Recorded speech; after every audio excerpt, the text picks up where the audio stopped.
नमस्कार मित्रमित्रांनो, आज आपण पाहणार आहोत वाळवणातले केले जाणारे पदार्थातला आणखीन एक पदार्थ, तो म्हणजे बटाट्याचे वेफर्स. आता हे बटाट्याचे वेफर लालसर पडू नये किंवा काळे पडू नये त्यासाठी आपण काय करायचं, माझ्याकडे एक चूक झाली, ती चूक तुमची होऊ नये. मात्र तुम्हाला ती चूक होता कामा नये म्हणून तुम्हाला व्हिडिओ शेवटपर्यंत पाहावा लागेल. तर चला, जास्त काही न बोलता पटकन रेसिपीला सुरुवात करू. सगळ्यात अगोदर आता हे जे मी बटाटे घेतले ते आता या दिवसात आपल्याला नवे बटाटे येतात, तेच घ्यायचे म्हणजे बटाट्याचे वेफर छान होतात.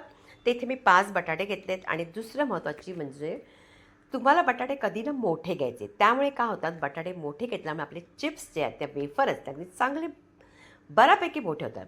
का ते वाळल्यानंतर सुद्धा ते अगदी छोटेसे होतात. म्हणून तुम्ही मोठ्या प्रकारे तुम्हाला मिळाले तर नक्की मोठे घ्या.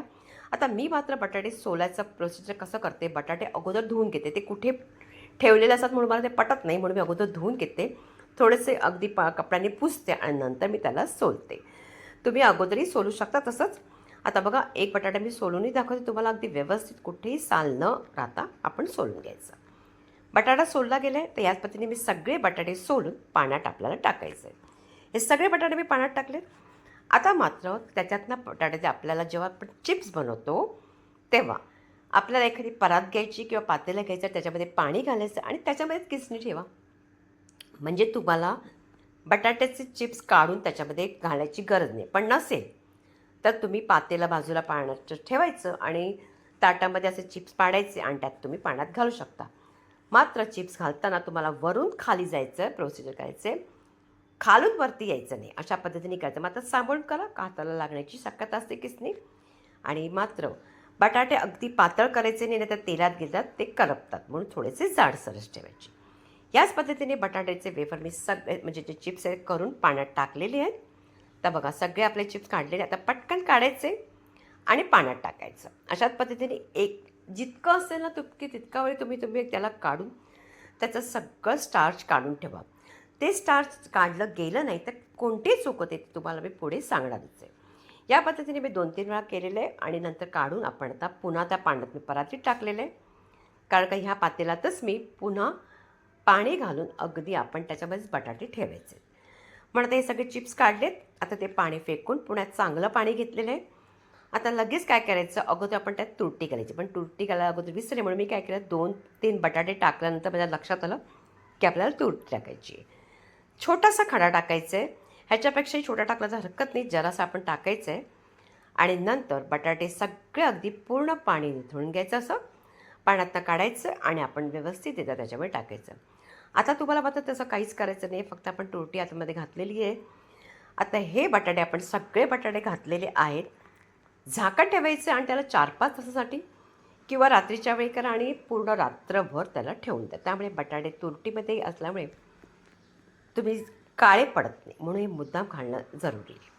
आता हे सगळे बटाटे झालेले आहेत. आता मात्र आपल्याला बघा, बटाटे छान अगदी व्यवस्थित तसेच राहतात, अगदी तुटतही नाही तुरटी घातल्यामुळे. तर आता काय करायचं, आपल्याला एखादं पातेलं कोणतेही तुम्ही मोठं घ्या. जर मोठं नसेल तर तुम्ही लहानही घेतलं तर हरकत नाही, पण तुम्हाला 2 वेळा करायला लागेल. आणि जर जास्त क्वांटिटी तुमच्याकडे बटाटा असेल तर तुम्ही मोठ्याच पातेल्यात एकदाच करा. आणि याचं हेही कारण आहे की जर तुम्ही छोट्या पातेल्यात जास्त प्रमाणात बटाटे टाकले तर मात्र त्याचा लगदा होऊ शकतो आणि आपल्या बटाट्याचे चिप्स मात्र बनणार नाही. तर इथे मी पाणी चांगलं खळखळीत उकळले, त्यात चवीपुरतं मीठ टाकायचं. मीठ मात्र वाळवणातल्या पदार्थात अगदी बेताने घालायचं, कमी प्रमाणात घालायचं, जराही खारट करायचं नाही. कमी असेल तर हरकत नाही. नंतर मी याच्यामध्ये सगळे बटाटे त्यात टाकले, पण पूर्ण टाकलेले नाही आहे, अर्धे टाकले. अर्धे बटाटे टाकल्यानंतर थोडंसं अशा पद्धतीने जरासं हलकंसं हलवून घ्यायचं. अगदी हलक्या हाताने हलवा, नाही तर तुटू शकतात. नंतर त्याला चांगलं आपण उकळू द्यायचं. हे बटाटे आपल्याला फक्त 70 किंवा 80% आपल्याला त्याला शिजवायचं. आता ते कसं कळेल, तर बटाटे आपण काढायचे. आता बऱ्यापैकी हे गरमच असेल, हातामध्ये करून दाखवणं अगदी शक्य नसतं, म्हणून अगोदर तुम्हाला मी दाखवते.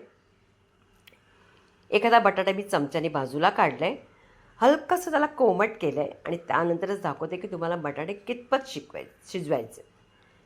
आता हा बटाटा काढल्यानंतर आपण जेव्हा बोटाने त्याला असं तोडतो आहे तर बघा तुटतो आहे, म्हणजे बटाट्याचे आपल्याला वेफर करण्यासाठी ते चांगले शिजलेले आहे. पटकन मी सगळे जितके बटाटे ते काढलेत, पुन्हा त्याच पाण्यात मी टाकायचे. त्याच पाण्यात टाकलं तरी हरकत नाही. आणि नंतर कधीही बटाटे काढतानंतर आपण चाळणीमध्येच काढायचे, डायरेक्ट परातीत काढायचं नाही. परातीत काढले तर मात्र ते आतमधल्या आतमध्ये आणखीन शिजून जाईल. म्हणून कधी चाळणीत काढा. चाळणीत काढल्यानंतर तुम्ही एखाद्या याच्यावरती करा. तर बघा आता मी ते कुठे वाळते, तर इथे मी घरामध्येच ते वाळत घालणार आहे. बाहेर तुम्हाला ऊन जरी असलं किंवा नसलं तरी उन्हात घालायची काहीही गरज नाही.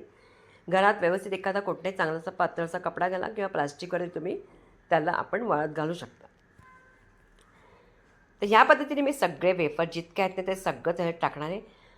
जेमतेम आपल्याला फक्त 2 दिवस लागतात, जास्त दिवसही लागत नाही. 2 दिवसात मस्त बटाट्याचे वेफर आपले जे चिप्स आहेत ते अगदी चांगले सुकून येतात, चांगले वाळले जातात. म्हणजे तुम्हाला काळजी करण्याची गरज नाही. कोणती चूक होते ते तुम्हाला मी पुढे पुन्हा सांगणारच आहे, म्हणून पूर्ण शेवटपर्यंत हा व्हिडिओ तर बघा. आता हे मी घातलेले आहेत वेफर. आता ह्याला मात्र सकाळी तुम्ही उठून त्याला थोडंसं उलट करायचं आणि संध्याकाळपर्यंत तुम्ही दुसऱ्या दिवशी पाहाल ना, बटाटे आपले चांगले कुरकुरीत अगदी वाळले जातात. तर बघा बटाटे आपले चांगले अगदी वाळले जातात आहे. आणि बरेच जण असं म्हणतात की बटाटे अगदी सफेद राहतात, पण नाही, पांढरे अगदी शुभ्र कधीही बटाटे राहत नाही. थोडासा पिवळसा रंग येतोच त्यांना, पण बघा कुरकुरीत झालेले आहेत. आता मी तुम्हाला तेही दाखवते की आपण तेलात घातल्यावर काय होतं. तेलात घालायचे, चांगलं गरम करायचं आणि लगेच त्याला उलट करायचं आणि आपण काढायचं. आता तुम्हाला काढतानाच कळतं आहे की माझे बटाटे थोडेसे लालसर झाले. ते का झाले बरं? कारण का जेव्हा मी त्याचा जो स्टार्च काढवते त्यातला तो स्टार्च थोडासा राहिलेला आहे. ही माझ्याकडे चूक झालेली आहे. तर ही चूक मात्र तुम्ही करू नका. बऱ्यापैकी त्याला पाण्यातनं चांगलं काढा आणि व्यवस्थित म्हणजे तुमचे अगदी थोडेसे, जरी ते एकदम पांढरे शुभ्र नसले तरी चांगले होतील. आणि मात्र एवढंच मात्र आहे, जरी ते लालसर झाले तरी खायला मात्र काहीच लागत नाही. खायला अगदी उत्तम लागतात, अगदी कुरकुरीत, खायला चवीचंही लागतात, सगळ्यांना आवडतील असे आहेत.